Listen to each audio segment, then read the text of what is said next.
오늘 말씀은 제 6장 설교는 지금 여러 번을 한번 우리 교회 6년 동안 계신 분들은 여러 번 들어보셨을 거예요. 제가 그 말씀 교회에서 첫 번째로 했던 설교가 이 마가복음 6장의 이 오병이어 설교를 했습니다. 또 이제 처음 교회 오신 분들은 또 처음 들은 분도 있을 텐데, 그래서 또 6주년 고민하다가 또 마가복음 6장이기도 하고, 그래서 제가 또 처음 설교이기도 하고, 또 이미 들었던 설교이니까 이미 들었던 설교지만 저도 보면서 또 다시 또 생각하는 부분도 있고, 다 배불리 먹는 교회라는 제목으로 오늘 한번 말씀을 같이 한번 나눠 보도록 하겠습니다. 오늘 말씀에 보면요, 우리 34절 같이 한번 읽어볼게요. 시작. 예수께서 나오사 큰 무리를 보시고 그 목자 없는 양 같음으로 인하여 불쌍히 여기사 이에 여러 가지로 이제 예수님께서 이제 큰 무리를 보시고 불쌍히 여겼습니다. 목자 없는 양 같음으로 불쌍히 여기사 이에 여러 가지로 가르치셨더라, 이렇게 말씀하는데요. 저는 12월 3일 날 저도 이제 옛날에 그 역사에 그런 일들이 실제로 우리나라에 그 12월 3일 누가 뭐 1, 2, 3 이렇게 표현도 하는데 12월 3일 날 계엄령이 저는 몰랐습니다. 갑자기 저희 아내가 사모모임 화요일 날 사모모임하고 올라가지고 사모님한테 그때 10시 넘어서 그랬나요? 계엄령이라 그래가지고 계엄령을 선포했다고.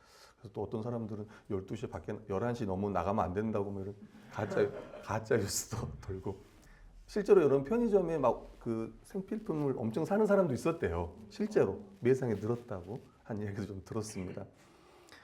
저도 한 새벽 3시 넘어까지 그 상황을 좀 지켜봤어요. 또 해제되는 것도 좀 보고, 왜 빨리 이제 청와대에서는 해제 선언을 안 하나 그러다가 이제 자긴 했었는데, 뭐 저뿐만 아니라 또 우리 교회 몇 분 성도들은 아마 안 자고 보셨을 거예요. 네. 다 잤나요? 혹시 일찍 잤나요? 네. 아, 예. 잘하셨어요. 네. 잘하셨습니다. 다시 한번 국가와 국민을 지켜야 하는 지도자에 대해서 한번 생각해 보는 시간이었습니다. 오늘 본문에도 보면 이제 양이라는 표현이 나오는데요. 여러분, 양에게 목자는 절대적으로 필요해요. 왜냐하면 여러분, 양은 눈이 좋아요, 안 좋아요? 양은 눈이 안 좋대요. 시력이 안 좋대요. 그래서 한 치 앞을 잘 못 보는 게 양이라고 합니다. 구덩이에 잘 빠지기도 하고요. 나무에 잘 걸려서 넘어지기도 합니다. 그래서 양은 이제 먹는 거, 또 보호하는 거, 또 인도해 주는 거 다 목자만을 전적으로 의존한다고 합니다. 그런 양에게 목자가 없다고 생각해 보십시오. 다시 이야기하면 목자라고 말하면 그 당시에 이제 지도자들을 이야기합니다. 정말 이스라엘에 지도자들이 없었냐? 영적 지도자들이 없었냐? 아니에요. 있었죠. 근데 있었는데 그들이 이제 구원의 길로 잘 인도하지 못했던 거야. 왜 그랬을까 해보면 당시의 지도자들은 크게 두 파로 나뉩니다. 어떻게 나뉘죠? 바리새파와 사두개파로 나뉩니다. 바리새인들은 율법을 형식적으로 지키면서요, 자기의의 신앙에 빠져 있었습니다. 대표적인 종교 행위였던 기도, 금식, 구제 이것들 했지만, 아주 열심히 했지만 사람들에게 보이려고 했습니다. 성경은 그들이 입으로는 하나님을 공경했지만 마음은 하나님에게서 먼 자들이라고 이야기를 했습니다. 헤롯 왕과 사두개인들도 마찬가지요. 세속적인 권력과 재물에 마음을 쏟고 있었어요. 아마 그런 성전을 통해서 가장 이득을 취했던 자들이 이들이었잖아요. 그래서 여러분 알다시피 예수님이 그 성전에 가가지고 다 엎어가지고 그냥 비둘기랑 다 이렇게 쫓아냈던 이야기 잘 알잖아요. 이들은 사두개인들은 모세 오경만을 믿었고 부활을 부정했던 자들입니다. 그러니까 내세를 부정하니까 현세에서 마음껏 누리길 원했던 사람들이 이런 사람들이었던 거예요. 그러니까 바리새파도 사두개파도 지도자들이 있었지만 실제로 이스라엘 백성을 잘 이끌지는 못했다는 거예요. 여러분, 목자가 없다는 것은요, 크게 말하면 어떤 의미냐면 말씀의 부재를 의미합니다. 말씀이 없었다는 거예요. 큰 무리의 문제는 양식이 없고 물이 없어서가 아니라, 뭐 그것도 문제이겠지만 본질적인 문제는 하나님 말씀이 없는 거예요. 말씀의 기갈이라고 합니다. 제가 예전에도 좀 이야기했던 것처럼 제가 처음 강남에서 사역을 할 때 우리 영아 형제 있는 새소망교회에서 사역을 할 때 담임 목사님이 설교를 주로 하시잖아요. 제가 한번 주일 오후에 처음으로 설교할 기회가 있었습니다. 그래서 목사님께 여쭤봤습니다. 목사님 설교를 몇 분 하면 될까요? 그랬더니 담임 목사님 그랬어요. 짧게 해. 세 글자였습니다. 짧게 해. 그래서 그때 제가 몇 분 설교를 했냐면 제가 정확히 기억은 아니지만 17분인가 18분을 했어요. 근데 그 당시 담임 목사님은 한 45분, 50분 설교할 때였어요. 저한테는 짧게 하라고 했습니다. 더 하고 싶었지만 짧게 했습니다. 끝나고 나서 이제 성도님들 악수하잖아요. 근데 막 성도님들이 표정이 너무 밝아요. 너무 밝고 저한테 너무 은혜 받았다고. 담임 목사님 옆에 계시는데 저한테 막 너무 은혜 받았다고 막 그랬단 말이에요. 제가 설교를 잘해서 은혜를 받았을까요? 아니면 짧아서 은혜를 받았을까요? 오늘날 많은 교회는 설교 말씀에 대한 무관심이 팽배해져 있습니다. 가장 뚜렷한 특징은 뭐냐면 설교를 기대하지 않아요. 설교를 기대하지 않습니다. 오늘 설교가 어떤 설교든 기대 안 해요. 심지어 담임 목사님들도 그럴 리는 없겠지만 설교를 통해서 얼마나 변화가 되겠어? 이렇게 혹시나 생각하는 분이 있는지도 모르겠습니다. 1880년에 여러분 가장 설교의 황태자라고 했던 한 분이 계시는데 그분이 찰스 스펄전입니다. 1888년 그 당시에 영국 교회. 근데 그분이 검과 혹손이라는 월간지에 이런 글을 기고했는데 뭐라고 했냐면 설교에 대한 무관심이 팽배해져 있다. 설교의 내용이 참인지 거짓인지 관심이 없다. 단 설교면 그만이다. 단 짧으면 짧을수록 좋다. 네, 그 당시 스펄전 목사님이 영국 교회가 내리막길을 걷고 있다라고 이야기를 했습니다. 지금의 한국 교회는 어떨까요? 십자가의 복음을 많이 떠나 있고 또 거짓 믿음이 만연하고 거룩보다는 세속적인 복을 추구하는 그런 종교 생활을 하고 또 세상도 교회를 욕합니다. 목회자들도 어찌 보면 더 이상 존중하지 않는 그런 시대가 된 거예요. 그럼 그게 왜 일어났냐라고 하면 그것은 하나님 말씀인 성경에서 그 진리에서 복음을 떠났기 때문에 그래요. 어떤 사람은 한국 교회의 문제를 뭐라고 얘기하냐면 적응력의 부족이다라고 이야기해요. 어떤 이제 혹자는 적응력의 부족이다. 쉽게 말하면 세상을 못 따라가기 때문에 교회가 내리막길을 가는 거다라고 이야기합니다. 근데 아니에요. 적응력의 부족이 아니라 뭘까요? 진리의 부재라고 생각하시면 돼요. 말씀이 없기 때문에 그렇다고 보시면 됩니다. 다시 말씀으로 돌아가야 되는 거야. 초대교회는 사도행전 6장 7절에 보면 한번 같이 읽어볼게요. 시작. 하나님 말씀이 점점 왕성하여 예루살렘에 있는 제자의 수가 더 심히 많아지고 허다한 제사장의 무리도 아멘. 성도들이 날마다 예수님이 그리스도라고 가르치고 전하는 것을 멈추지 않았다는 표현이 있습니다. 그리고 나서 교회가 이렇게 말씀이 왕성해지고요. 제사장들까지도 이 도에 복종하는 일이 있습니다. 또 12장 24절에도 보면 하나님 말씀은 흥황하여 더하더라. 이제 이방 세계에도 계속 말씀이 흥황하여 주고요. 사도행전 19장 20절도 보면 주의 말씀이 힘이 있어 흥황하여 세력을 얻으니라고 사도행전은 3번 이렇게 이야기해요. 그 말씀 교회가 6주년이 되었습니다. 그 말씀 교회의 담임 목사로 또 저를 세워 주셨는데요. 제가 13살 때 이제 전도사님을 통해 말씀을 또 배웠고 목회자의 꿈을 꾸기 시작했습니다. 13살 때. 그리고 3년 후에 96년도에 성탄절날 제가 101호로 세례를 받았어요. 세례 교인이 되었습니다. 저는 이제 그때 초등학교 때 배웠던 말씀이 딱 기억이 나는 게 3가지가 있어요. 우리 여러분은 더 많이 날지 모르겠는데 어찌 보면 제 평생의 3개의 말씀이 참 저의 인생을 바꿨던 말씀 같기도 합니다. 이 3개의 말씀이. 첫 번째가 뭐였냐면 모든 성경은 하나님의 감동으로 된 것으로 교훈과 책망과 바르게 함과 의로 교육하기 유익하니 이는 하나님의 사람으로 온전하게 하며 모든 선한 일 행하기 온전케 한다라는 이 말씀. 그리고 시편 23편의 말씀. 여호와는 나의 목자시니 내가 부족함이 없으리로다. 그가 나를 푸른 초장에 누이시며 신만한 물가로 인도하시는도다. 옛날에 6절까지 외웠는데 지금 기억이 안 나요.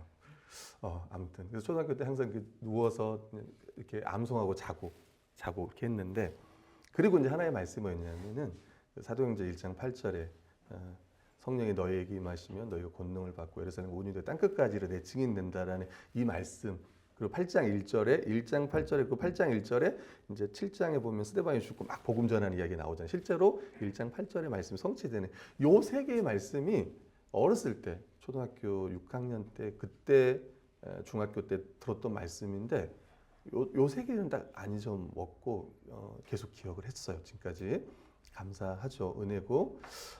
그래서 제가 담임이 되고 우리 교회를 어떻게 세울까. 이제 꽃피는 교회도 이제 로고도 있고 이제 상징도 있고, 다음에 기회 보면은요, 이렇게 꽃피는 교회 보면 이렇게 꽃이 피는 모양으로 로고를 만들었더라고요. 이제 성경책의 로고예요. 또 보면 중간에 십자가도 있고 예쁘다 이런 생각을 했는데, 저희 금말씀 교회는 로고는 이제 주보에 나오는 것처럼 저희도 로고가 있어요, 여러분.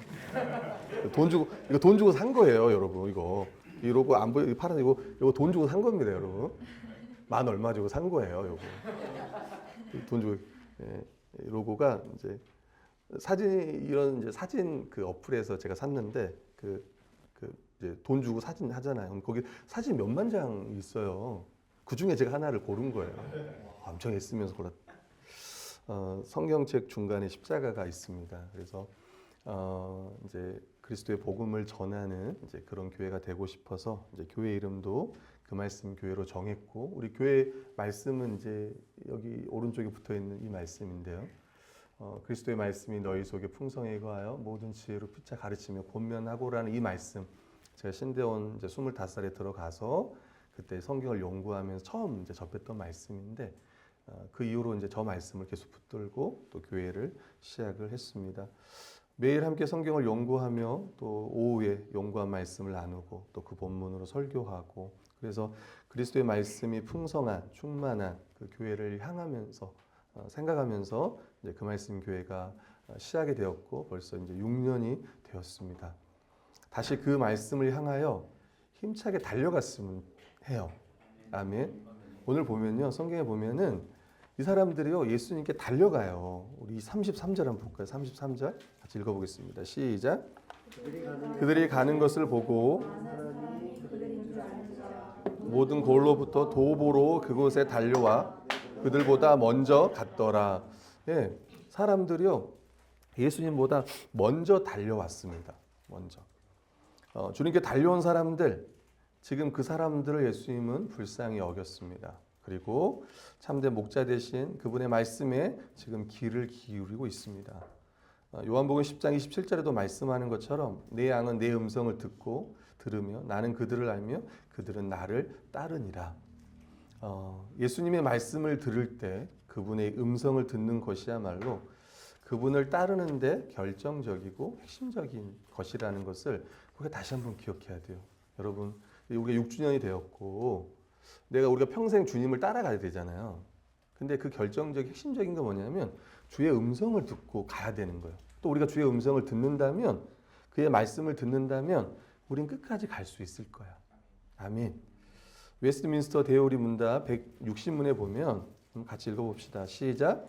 설교 말씀을 듣는 자들에게 요구되는 것은 준비하고 기도하는 가운데 근면함으로 집회에 참석하는 것이다. 예, 준비하고 기도하는 가운데 성실하게 예배에 참석하는 거예요. 말씀을 듣는 데 있어 설교만큼 중요한 게 없습니다. 그래서 칼빈이 설교의 중요성을 두 가지로 얘기하는데, 첫 번째는 뭐냐면 설교를 잘 듣는 사람이 매우 드물다. 그렇게 보면 칼빈의 믿음은 대단했어요. 성도들을 믿었는데 어떻게 믿었냐면 설교를 잘 안 들을 것이다. 이렇게 믿었어요. 네. 여러분, 그 성경 주석에 보면요 30번 넘게, 성경 주석에 30번 넘게, 그리고 기독교의 강요에 9번이나 이 사실을 언급했습니다. 구원받는 믿음으로 설교, 말씀을 받는 사람이 정말 적다라고 하는 표현을요 이렇게 많이 썼던 거예요. 뭐라고 이야기했냐면 똑같은 설교를 100명에게 전한다면 20명은 준비된 믿음의 순종으로 말씀을 받고 나머지는 무가치하게 여기거나 웃거나 야유를 보내거나 혐오한다. 이렇게 이야기해요. 그 당시 칼빈 시대니까 뭐 언제겠습니까? 1500년대잖아요. 그때 그랬다는 거예요. 그리고 300년 후에 저기 영국도 그랬다는 거예요. 짧은 설교면 좋다 이렇게 이야기했던. 그러니까 이게 과거부터 그랬다는 거예요. 제가 봤을 때. 뭐 초대교회는 어떨지 모르겠지만 우리 교회는 어떨지 모르겠습니다. 그러니까 20%만 잘 듣고 80%는 잘 안 듣는다는 거예요. 둘째로 칼빈은 이 제대로 듣는 것을 강조했던 이유는 뭐냐면 설교에 대한 깊은 존경심 때문이라고 합니다. 칼빈은 설교를 구원과 축복을 주는 하나님의 수단으로 보았습니다. 그는 성령님이 설교 말씀이라는 외적 설교자를 통해서 사용하시는 내적 사역자. 진짜 우리 안에서 역사하시는 분은 성령님이신데 무엇을 통해 역사하냐면 설교를 들을 때 내 안에서 역사하신다는 거예요. 아 그렇구나. 내가 이런 존재구나. 아 내가 이걸 잘못 살았구나. 또 내가 이렇게 살아야 되겠구나. 아 교회는 이런 영광스러운 모임이구나. 교회구나. 이런 것들을 알게 하는 분이 뭐냐면 성령님이시라는 거예요. 아멘. 설교 말씀을 들을 준비하기 이제 청교도들의 그 조엘 빗기라는 책에 보면 교회에서의 가정이라는 책에 보면 설교를 듣는 준비에 대해서 예전에 설교했지만 5가지가 나와요. 우리 첫 번째 같이 읽어봅시다. 시작. 하나님 말씀을 들으러 하나님 집에 오기 전에 먼저 당신 자신과 가족을 기도로 준비시켜라. 네. 뭐라고 얘기했냐면 청교도들은 예배에 참석할 때 우리 몸에 옷을 입히듯이 영혼은 기도로 옷 입혀야 한다고 말했다. 이렇게 이야기해요. 그러니까 미리 기도해라. 이렇게 이야기하고요. 두 번째는 말씀에 대한 왕성한 식욕을 가지고 와라. 교회 올 때. 갓난 아기들 같이 순전하고 신령한 젖을 사모하라. 이는 그로 말미암아 너희로 구원에 이르게 잘하도록 함이라. 이렇게 이야기합니다. 그래서 청교도들은 예배를 위한 준비가 토요일 저녁부터 시작됐다고 해요. 내일 무엇을 입고 갈지 또 그리고 헌금도 미리 준비를 하고 그리고 말씀도 미리 읽고 또 기도하고 우리 같은 경우는 이제 DBS를 하니까 그러니까 평일날 우리가 못했더라도 토요일날 함께 DBS 보고 또 내일 함께 말씀 나눌 것도 좀 생각하고 또 기도하고 그러니까 말씀에 대한 왕성한 식욕을 오늘 이제 왕성한 식욕을 가져오신 분들이 있어요. 네. 앞에 말씀에 대한 왕성한 식욕일지는 모르겠지만 아무튼 또 일찍 와서 또 준비해 주신 분들께 너무 감사를 드리고요. 세 번째는 같이 읽어봅시다. 시작. 하나님 집에 들어갈 때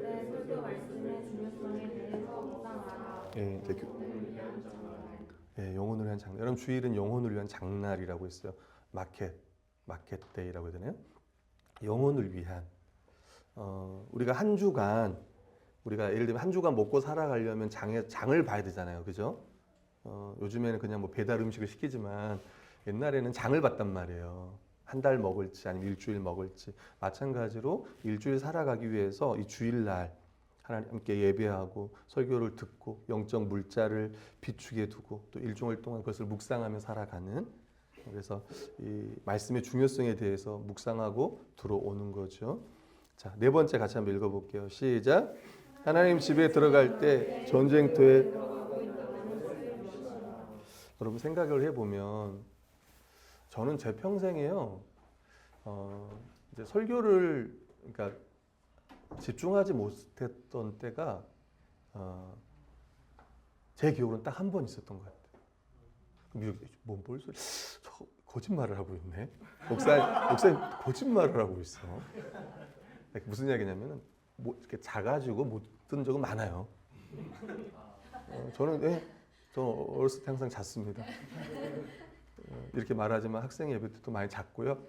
그래서 세계밖에 기억 못한 게 많이 자서 대학교 가서도 얼마나 피곤했는지 예배 시에 항상 잤어요. 그때는 막 대표 기도가 막 10분, 막 15분 이렇게 해서 장로님 앞에 나와가지고 그러니까 어느 순간 자고 있어요. 근데 어디서 자고 있냐면 성가대 하면서 자고 있어요. 그러니까 제가 이제 말씀드리고 싶었던 거는 작아지고 설교를 못 들었던 적은 지금도 많아요. 지금도 많다기 아니라 가끔 있는데 맹정신에 진짜 제가 설교를 안 들었던 적은 딱 한 번 있었던 것 같아요. 딱 한 번. 어떤 것 때문에 지금 이제 상황은 기억 안 나는데 너무 그 근심이라든가 이게 너무 커가지고 내가 설교를 듣는데 안 들리는 거예요. 1시간 내내 그 생각만 나는 거야. 그 생각만. 예배 시간에. 그래서 온전히 집중하지 못했던 때가 있었어요. 이렇게 왔는데 맹정신에 못 들었을 때가 있었는데. 그러니까 전쟁터라고 하는 이야기가 뭐냐면은 세상의 염려, 이제 그다음에 어떤 뭐 상황이 안 좋아서 주의가 흐트러져서 또 날씨, 또 다른 사람의 옷차림, 또 소음, 사탄이 말씀을 못 듣게 방해하는 거예요. 특히 그래서 교회에 딱 들어올 때 설교를 집중하지 못하게 할 때, 예배를 집중하게 못하게 할 때 있을 거예요. 또 많은 공격들을 받았을 거예요. 그래서 생각이 나더라도 근심을 멈추고 염려를 멈추고, 항상 그 염려가 계속 들고 있는 거랬잖아요. 이거를 계속 들고 있는 분도 지금 있을지 모르겠어요. 내리시고 설교 시간 그때 뭐 여러분이 염려한다고 해서 해결되지는 않아요. 예배 시간에 염려한다고 뭐 이렇게 기도하면 모르겠어요. 예배 시간에 그걸 위해서 기도하면 모르지만 해결되는 문제는 아닙니다. 그래서 예배 시간에는 가정에서 혹시 부부 싸움을 하고 오셨더라도, 자녀들 때문에 문제가 있다, 아니면 직장과 어떤 것 때문에 문제가 있더라도 예배 시간에는 딱 집중하는 거예요. 설교 시간에 당신의 집중력을 흐트리려고 하는 이것들을 딱 생각하고 멈추고, 내가 설교에 집중할 수 있도록, 예배에 집중할 수 있도록 그걸 생각하고 문으로 들어오는 거예요. 그래서 주일날 올 때 토요일부터, 어찌 보면 전쟁은요 토요일부터 시작된다고 봐요. 토요일 밤부터. 밤에 여러분 늦게 자면은 여기 오면 피곤하죠. 저도 피곤해요. 특히 손흥민 경기 있는 날은 더 피곤해요. 늦게 하는지 모르겠어요. 일찍 해주면 좋은데. 근데 아무튼 그렇습니다. 5번째 한번 읽어볼게요. 시작. 사랑하고 기대하는 마음으로 나아오라. 네. 다윗의 고백이 혹시 있나요? 시편 119편 90절 있나요? 같이 읽어봅시다. 시작. 내가 주의 법을 어찌 그리 사랑하는 자요. 내가 그것을 조금 작은 소리로 읊조리나이다. 내가 주님의 법을 얼마나 사랑하는지 온종일 그것만. 네. 네. 이렇게 말씀을 들었다고 해요. 청교도들이. 그래서 우리도 다시 한번 생각을 좀 해보면 좋겠어요. 지금 수많은 사람들은 예수님의 말씀을 듣기 위해 막 달렸단 말이에요. 그렇죠? 9장 11절에 보면 그럼 예수님은 뭘 가르쳤냐면 하나님 나라의 일을 말씀했다고 이야기하고 있습니다. 오늘 본문은 여러 가지로 가르쳤는데 그게 바로 보면 하나님 나라의 일을 여러 가지로 가르친 거예요. 언제까지 가르쳤냐면 때가 저물도록 가르쳤어요. 그러니까 오래 가르쳤어요. 오래. 영적 지도자가 없어 방황하는 성도들, 어떻게 할지를 갈 바를 알지 못하는 성도들을 긍휼히 여기시고 그들을 물리치지 않고 목자가 되셔서 가르쳤다라는 내용이 첫 번째 내용입니다. 이제 두 번째는요. 때가 저물어서 제자들이 예수님께 찾아왔어요. 예수님 여긴 빈들입니다. 날도 저물어가니 무리를 보내어 마을로 가서 무엇을 사 먹게 하는 게 좋을 것 같습니다. 이렇게 이야기해요. 상황 판단 아주 잘했습니다.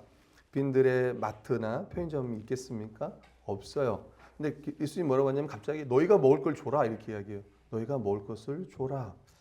근데 제자들이 뭐라고 하냐면 이 사람들을 다 먹이려면 200데나리온이 필요합니다. 근데 200데나리온은 당시에 뭐 어떤 사람은 이제 1년치의 임금이라고 할 정도. 그러니까 우리 돈으로 하면은 한 2천만 원 정도 될까요? 3천? 1년치니까 3천? 4천? 이 정도 돈이 있어야 여기 모인 사람들을 다 뭐라도 하나 먹일 수 있다는 거예요. 근데 불가능한 일이에요. 어디서 그걸 다 사옵니까? 사람들이 몇 명이 있어요 지금? 남자만 5천 명이니까요. 여자까지 합치고 아이들까지 합치면 적어도 1, 2만 명이 모여 있을 거예요. 이런 상황입니다.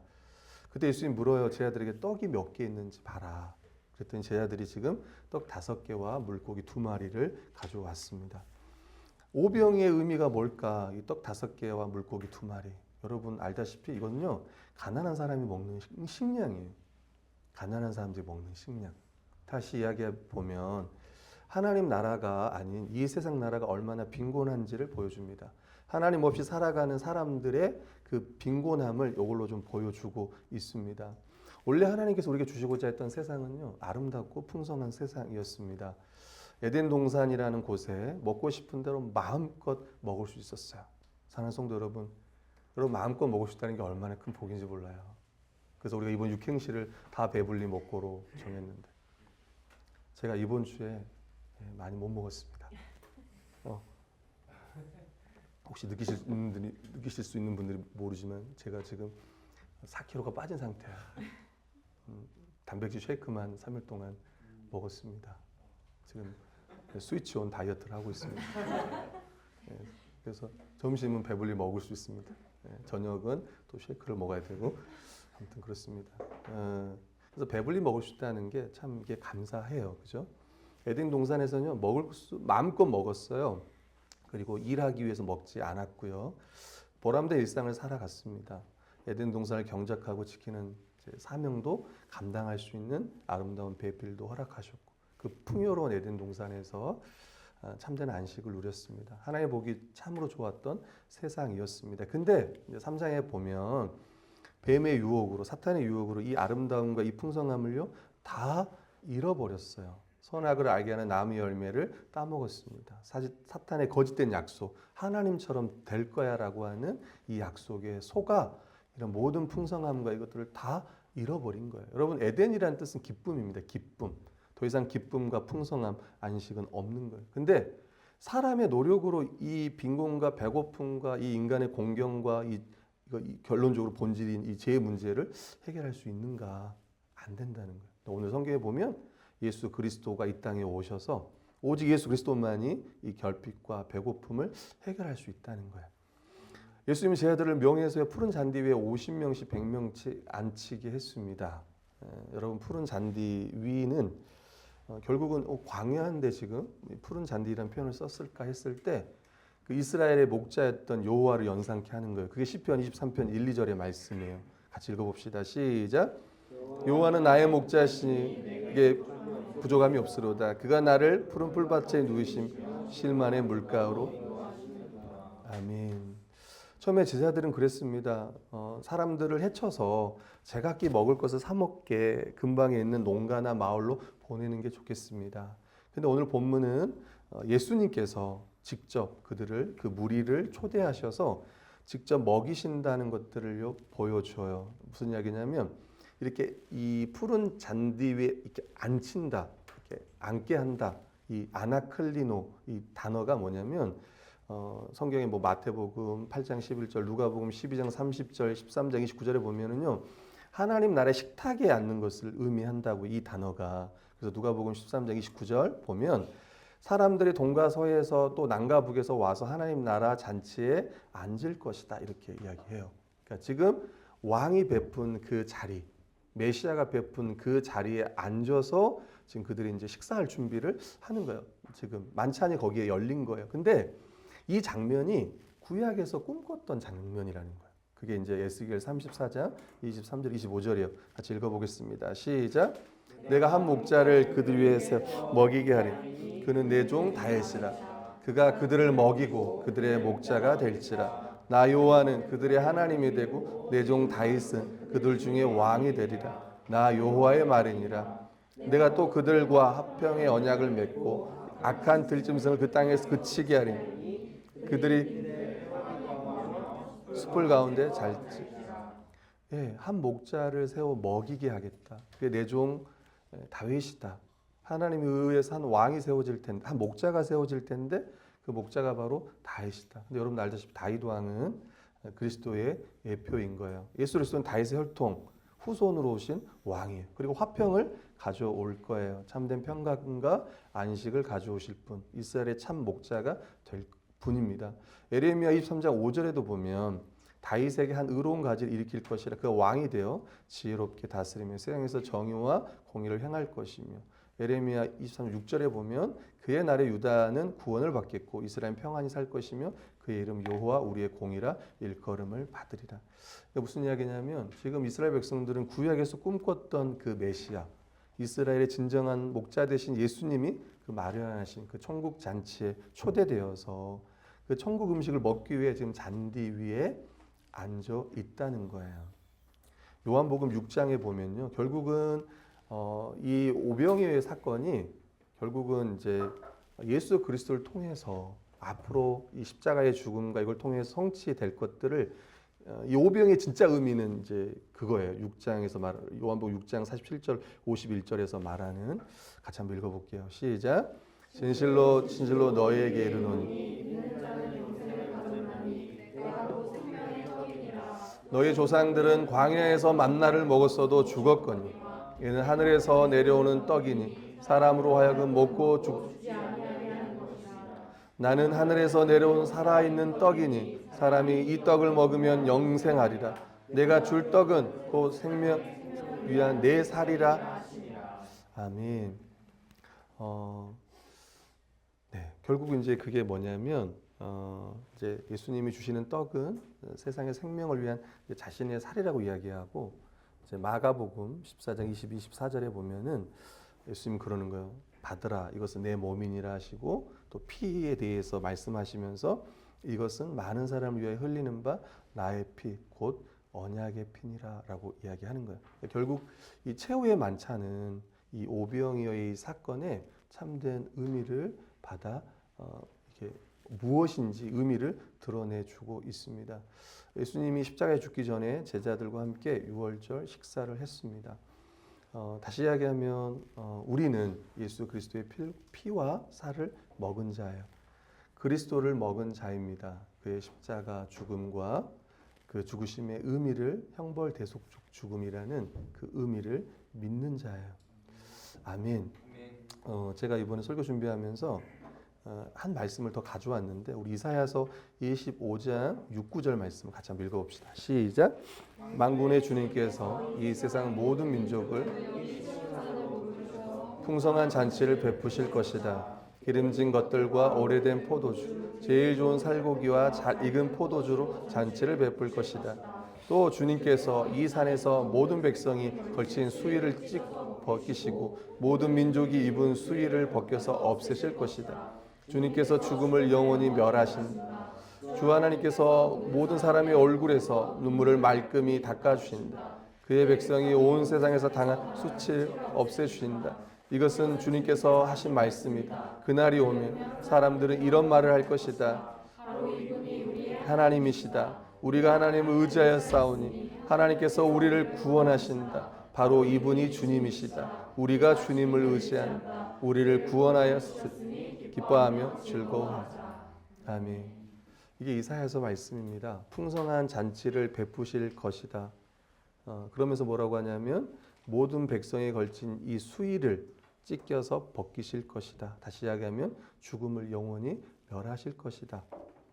이분이 우리를 구원하신 분이시고 우리를 구원해 주셨으니 기뻐하며 즐거워하자. 그러니까 예수 그리스도를 성취될 이 구원에 대한 이미지들을 계속 성경은 이야기하는 거예요. 그러니까 구약의 예언을 지금 오병이어의 제자들을 통해서 먹이시는 예수 그리스도의 모습은 이미 구약 시대를 통해서 약속하신 메시아가 자기 백성을 먹이시는 의미예요. 근데 이게 어떤 의미냐면 결국은 먹인다는 의미는 결국은 이제 뒤에도 나오지만 예수님이 죽음까지 생각해 보면 우리의 모든 수치와 모든 아픔과 이 모든 것들을 다 해결하신다는 거예요. 그래서 진정한 안식, 풍요로움 이것들을 누리게 하실 거라는 이야기입니다. 세 번째입니다. 한번 세 번째 같이 읽어볼게요. 시작. 우리는 이미 예수 그리스도로 배부른 자입니다. 제가 묻고 싶습니다. 여러분 배가 부르십니까? 정말 배가 부르세요? 네. 몇 분 계세요? 진짜 배가 부르시는 분. 어떻게 예수 그리스도를 계속 배부를 수 있을까?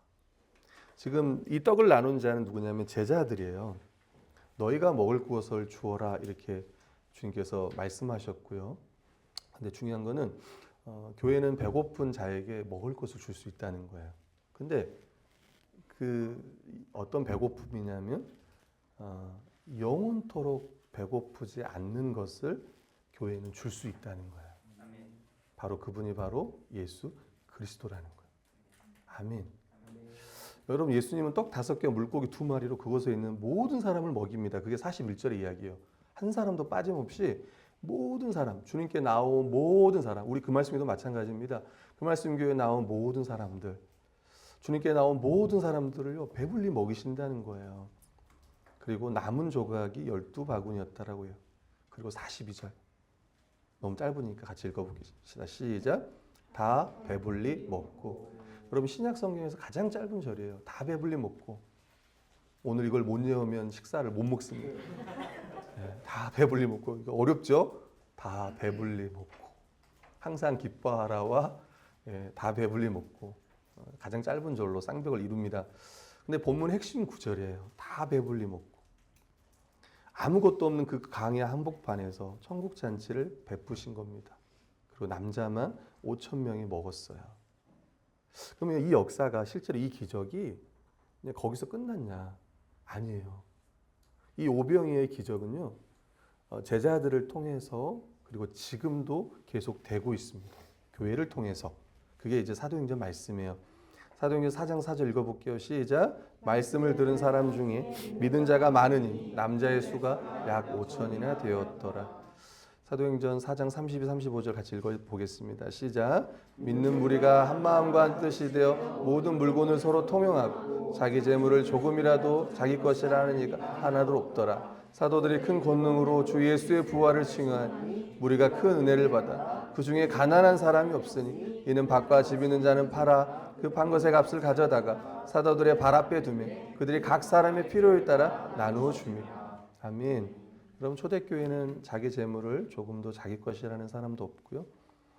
그리고 가난한 사람도 없었다고 이야기. 왜냐하면 자기 것을 다 팔아가지고 그러니까 부자들을 이야기하는 거예요. 목사님 저도 팔고 싶어요.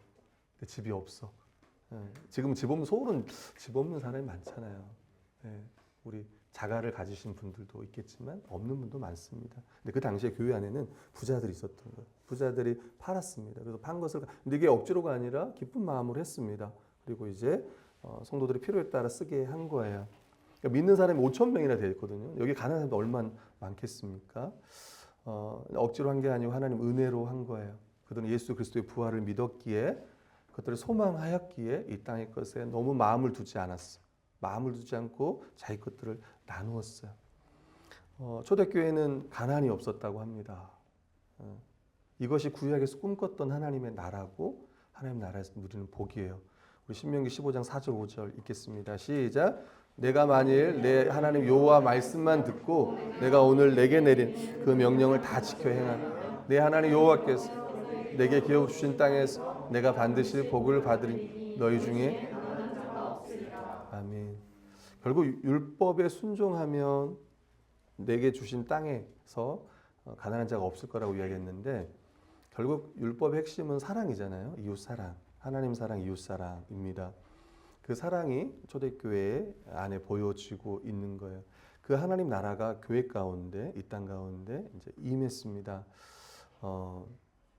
우리 교회에 저는 가난한 지체들이 없기를 소망해요.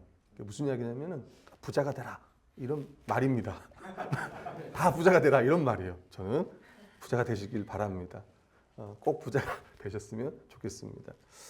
다시 이야기하면 우리 교회에 정서적이나 또 물질적으로나 영적으로나 가난한 지체들이 없기를 소망한다는 이야기입니다. 왜냐하면 서로의 부족한 부분들을요 지체들이 채워주기 때문에 그래요. 아마 우리 중에는 그런 분들이 있을 거예요. 왜 저러지? 그럴 거예요. 이제 6주년을 맞이해서 오늘 좀 무사히 넘어가면 좋겠다. 오늘은 그 꼴을 안 보면 좋겠다. 우리 목사님 처음엔 정말 괜찮았었는데 우리 성도님도 참 괜찮았었는데 처음에는 앞으로 이제 10주년, 15주년 또 함께 할 거예요. 근데 저도 참 그래요. 우리 성도들의 모습을 보면 왜 저러지? 또 그랬어요. 나는 왜 저러지? 생각할 수도 있겠죠. 근데 제가 말씀드리고 싶은 건 뭐냐면 우리는 앞으로 서로의 부족함을요 많이 볼 거예요. 또 우리 서아로가 커가면 또 커갈수록 많이 볼 거예요. 우리도 함께 늘 나이가 들어가면서 더 서로의 부족한 부분들을 많이 볼 거예요. 지금보다 덜 보진 않을 거예요. 덜 보는 방법은 이제 눈이 아파서 앞에 안 보이는 게 역시 내가 오해하지 않길 바라고 진짜로 그러니까 더 보일 거란 말이에요. 더. 그럼 이제는 우리는 어떻게 생각하냐면 어려울 건데 내가 어떻게 저 부족한 부분을 채워줄까? 잠깐 왜 저러지 생각할 수도 있어요. 왜 저러지? 근데 위에서 더 기도해 주자. 이 부분을 내가 어떻게 좀 도와줄 수 있을까? 그게 그리스도인이지 않습니까? 그렇지 않아요? 여기서 부족함을 채운다는 게 그런 거예요. 물질적으로 어려울 때도 돕지만 혹시나 성격이라든가 그 외에 다른 어떤 것들 정말 왜 저러지가 아니라 어떻게 저 부분 내가 봤어. 그러면 어떻게 하면 도울까? 이런 생각을 하는 게 저는 그리스도인의 마땅한 태도라고 생각을 합니다. 저도 마찬가지예요. 저도 우리 성도들의 부족한 부분을 보면 어떻게 하면 내가 채워줄까? 또 사실 우리 성도님들도 저의 많이 부족한 부분들을 많이 채워주고 계세요. 너무 감사하고 있습니다. 우리 성도들도 아마 그럴 거예요. 나 이런 부족한 부분들을 우리 성도들이 채워주고 있구나. 우리가 여기서 천국을 누리지 못한다면요. 교회에서 누리지 못한다면 우리가 어디서 누릴 수 있겠습니까? 이 나라에서 누릴 수 있겠어요? 아니에요. 우리는 이 나라에서 누릴 수 없습니다. 여기서 천국을 누리지 못한다면 우리가 내세를 기대할 수 있겠습니까? 아니요. 내세를 기대할 수 없습니다. 여기서 못 누리면요. 우리가 못 누리면요. 다음 세상에서도 못 누릴 수 있다는 거예요. 이제 우리는 다른 사람을 위해서 사는 존재로 바뀌었어요. 아멘? 존재가 스위치온 됐어. 바뀌었어 이제. 나를 위해 살았던 존재였는데 이제 다른 사람을 위해 사는 존재로 바뀌었어요. 우린 그걸 이제 교회적 존재라고 이야기를 합니다. 여러분 손은 누구를 위해 있습니까? 손. 예, 몸을 위해 있어요. 손은. 여러분 심장은 누구를 위해 뜁니까? 네, 나를 위해 뛰어요. 몸을 위해 뛰는 거예요. 우리 각자는 이제 서로를 위해 교회를 위해 한 몸으로 존재하는 거예요. 서로 돕는 배필입니다. 이제는 더 이상 개인적으로 존재하는 게 아니라 교회로 존재해요. 아멘? 여러분 손가락이 몇 개죠? 5개예요. 자, 엄지가 이야기합니다. 난 엄지야. 작고 뚱뚱하지만 우리들 중에서 내가 최고야. 최고라고 할 때 엄지를 이렇게 번쩍 들잖아. 그뿐이니 주인 대신 도장도 꽝하고 찍을 수 있다고. 이제 두 번째 검지가 말하는 거야. 아니야. 내가 최고야. 저기 저 높은 하늘과 산을 가리킬 때도 있어야 하거든. 그리고 책장을 넘길 때 어떻게 넘겨요, 여러분? 침을 못 차가지고 이렇게 넘기잖아요. 이게 없으면 불편할 거란 말이에요. 꼭 필요해. 근데 갑자기 그 다음에 엄지와 검지가 싸우고 있을 때 긴 손가락인 중지가 말했습니다. 중지하면서 이렇게 이야기했어요. 무슨 소리? 누가 제일 키가 큰지. 혹시 엄지가 이게 세 번째가 안 큰 분이 혹시 있을지 모르겠는데, 아무튼 보통은 세 번째가 큽니다. 누가 키가 제일 큰지 대볼까? 봐. 내가 가장 크지? 그러니까 내가 최고야. 그다음 약지가 이제 약지. 얘들 좀 봐. 무슨 말을 하고 있니? 보석 반지를 어디다 끼고 있니? 우리 상한이 들어보세요. 자, 보석 반지 어디다 끼니까? 보석 반지 어디다 끼는지 아니? 바로 나야.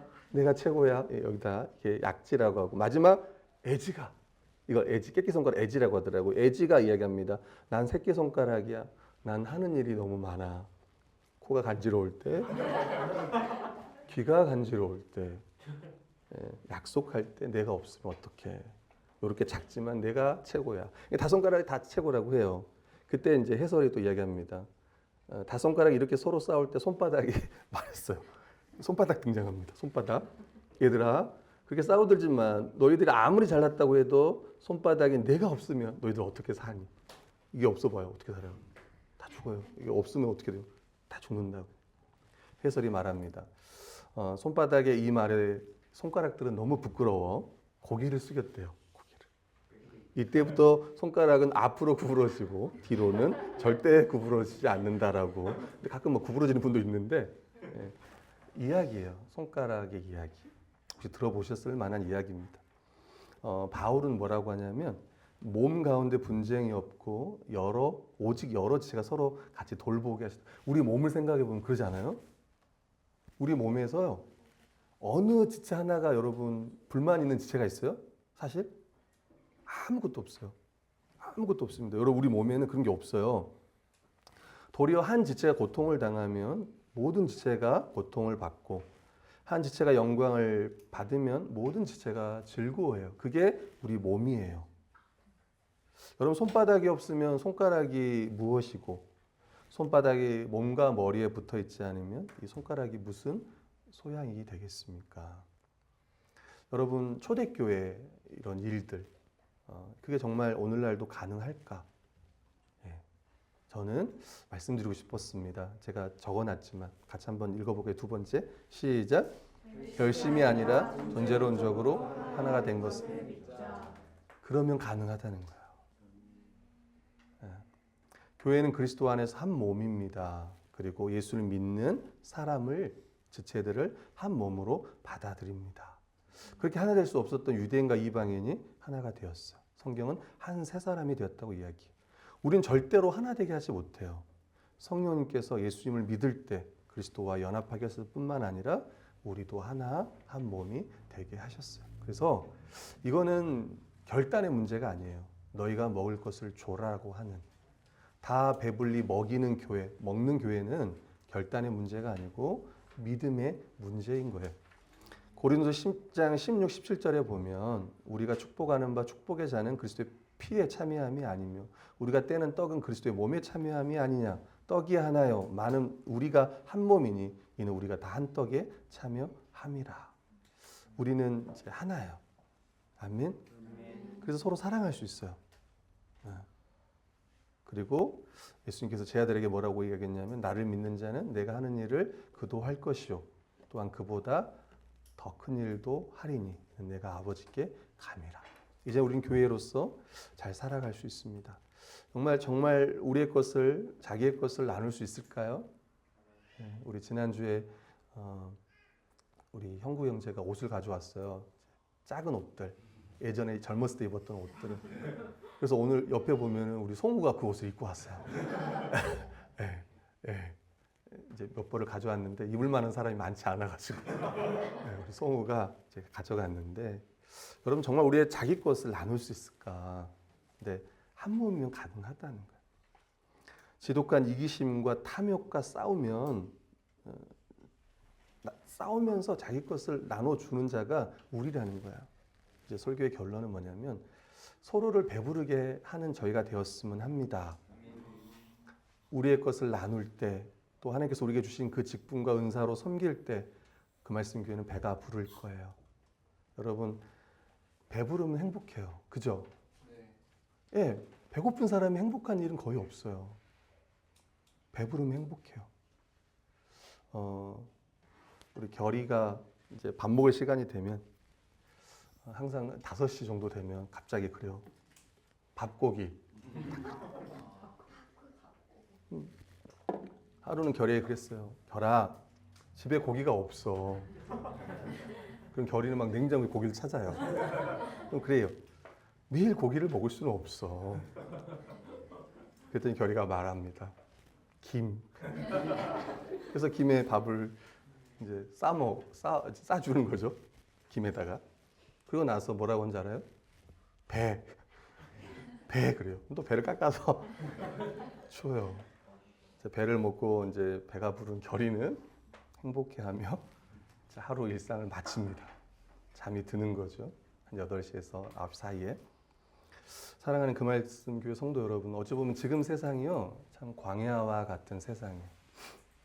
우리 사랑하는 성도들 중에도 6주년을 보내고 있는 이 시점에도 누군가에게는 지금 이 하루하루가 참 광야와 같은 그런 세상일 거라고 저는 생각을 합니다. 아마 여러분도 그런 분들이 또 눈에 밟히기도 할 거예요. 그리고 여러분 자신 자체가 내가 살아가는 이 세상, 21세기 대한민국, 또 지금 내가 처해진 이 환경이 광야와 같은 분들도 있을 거라고 생각이 들어요. 그럴 때 다시 한번 생각하시길 바랍니다. 우리는 교회를 통해서 하나님 나라의 복을 충만히 먹일 수 있다. 내가 스스로 무언가를 해서 내가 배부른 자가 아니라 예수 그리스도를 통해서 믿음으로 또 사랑하는 성도들이 나의 그런 허기진 배를 채워줄 거다. 소망은 주일만 채워주는 게 아니라 일상까지도 채워줄 수 있는 또 그런 그 말씀 교회가 되었으면 합니다. 오늘 예수님께서 제 아들에게 말하는 거예요. 너희가 먹을 것을 주어라. 아멘.